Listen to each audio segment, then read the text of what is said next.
తిరుమల శ్రీవారి లడ్డూ ప్రసాదం తయారీలో వాడే నెయ్యి కల్తీ జరిగిందంటూ గత కొంతకాలంగా దేశవ్యాప్తంగా సాగుతున్న ఉత్కంఠకు ఎట్టకేలకు తెరపడింది. సుప్రీంకోర్టు ఆదేశాల మేరకు రంగంలోకి దిగిన సిబిఐ నేతృత్వంలోని ప్రత్యేక దర్యాప్తు బృందం తాజాగా నెల్లూరులోని సిబిఐ కోర్టుకు తన తుది నివేదికను సమర్పించింది. ఈ నివేదికలో వెలువడ్డ అంశాలు అటు భక్తులకు ఇటు రాజకీయ వర్గాలకు పెద్ద సంచలనంగా మారాయి.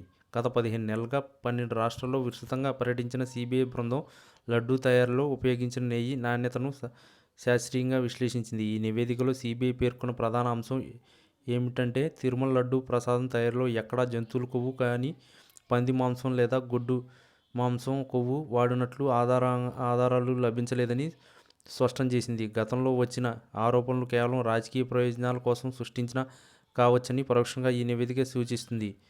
అయితే ఈ వ్యవహారంలో మరో భారీ కుంభకోణం బయటపడింది. జంతు కొవ్వు లేకపోయినా టీడీపీకి సరఫరా అయిన నెయ్యిలో కృత్రిమ పదార్థాలు కలిపినట్లు సిబిఐ గుర్తించింది. పాలు లేకుండానే రసాయనాలు మరియు వెజిటబుల్ ఆయిల్స్ ఉపయోగించి సింథటిక్ నెయ్యిని తయారు చేసి దాదాపు 250 కోట్ల రూపాయల మేర భారీ స్కామ్ జరిగిందని నివేదికలో పేర్కొన్నారు. ఇందులో ముఖ్యంగా ఉత్తరాఖండ్కు చెందిన భోలే బాబా డైరీ ప్రధాన పాత్ర పోషించినట్లు దర్యాప్తులో తేలింది. సుమారు 36 మందిని నిందితులుగా పేర్కొన్నట్లు సిబిఐ తన ఛార్జ్షీట్లో పొందుపరిచింది. కోర్టులో ఈ సుదీర్ఘ నివేదికను చదివిన గౌరవ న్యాయమూర్తి ఒక్క మాటలో తన స్పందనను వ్యక్తపరిచారు.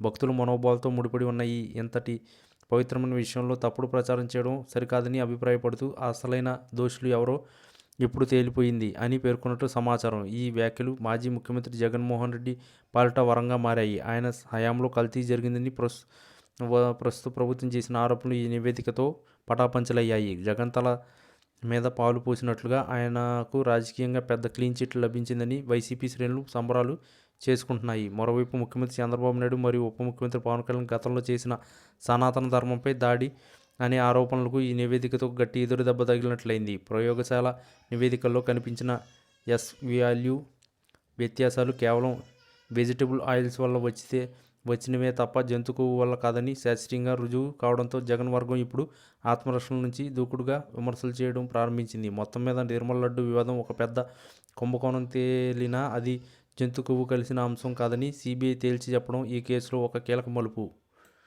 ఈ వీడియో కనుక మీకు నచ్చినట్లయితే please like, share and subscribe channel. మరిన్ని వీడియోస్ కోసం మా ఛానల్ని సబ్స్క్రైబ్ చేయడం మాత్రం మర్చిపోకండి. మీ ఫ్రెండ్స్, ఫ్యామిలీస్ కూడా ఈ వీడియోని తప్పకుండా షేర్ చేయండి. ఇలాంటి మరిన్ని వీడియోస్ కోసం మా ఛానల్ని సబ్స్క్రైబ్ చేసుకోండి.